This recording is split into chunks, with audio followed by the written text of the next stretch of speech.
నమస్తే అండి. నమస్తే అండి.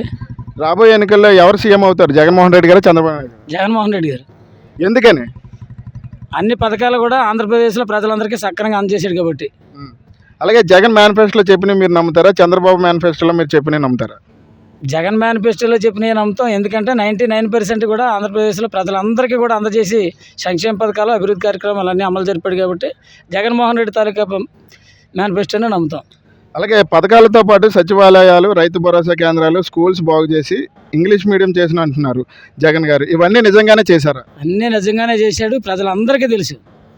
ఇచ్చిన హామీలన్నీ జగన్ అమలు చేశాడా? చంద్రబాబు అమలు చేశాడా? జగన్మోహన్ రెడ్డి అమలు చేశాడు. చంద్రబాబు 2014 నుంచి 2019 వరకు ఉమ్మడి మేనిఫెస్టో ఉన్నప్పటికీ ఒక్క పథకం కూడా అమలు చేయకుండా పోయి చేత ఇప్పుడు చంద్రబాబు నమ్మలేని పరిస్థితి.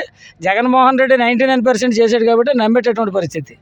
అలాగే టీడీపీ కూటమి మేనిఫెస్టోకు బీజేపీ మాకు సంబంధం లేదంటుంది. మరి ప్రజలు నమ్ముతారా దీన్ని? బ్రహ్మాండంగా నమ్ముతారు. ఎందుకంటే నరేంద్ర మోడీ గారు మరీ చేసి మీ ఇద్దరు ఫోటోలు పెట్టుకుంటే తప్ప నా ఫోటో ఉండొద్దు అని చెప్పేసి ఆ మేనిఫెస్టోలో చెప్పాడు. ఖచ్చితంగా అది ప్రజలందరికీ తెలుసు. అలాగే జగన్ గారి పథకాల వల్ల రాష్ట్రం శ్రీలంక అవుతుందని, అంతకంటే ఎక్కువ ఇస్తే రాష్ట్రం ఏమి కాదా?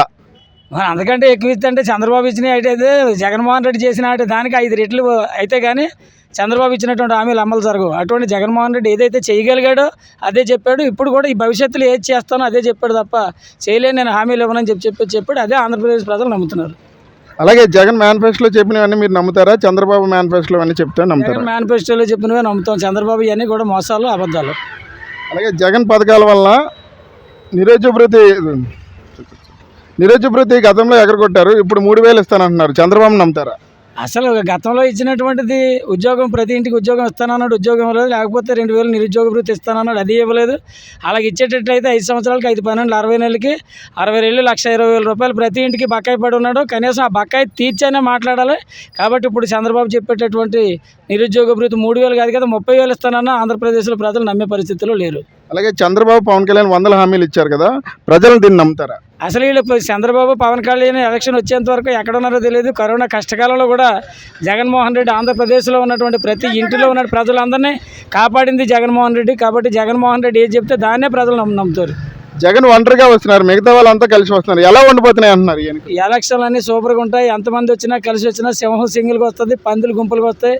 అటువంటి సింహమే జగన్మోహన్ రెడ్డి అని చెప్పేసి మనవి చేస్తూ ఆంధ్రప్రదేశ్లో రాబోయేది జగన్మోహన్ రెడ్డి ప్రభుత్వం అని చెప్పేసి ఖచ్చితంగా ఘటపదంగా చెప్పగలం. ఫైనల్గా మీ ఓటు ఎవరికి?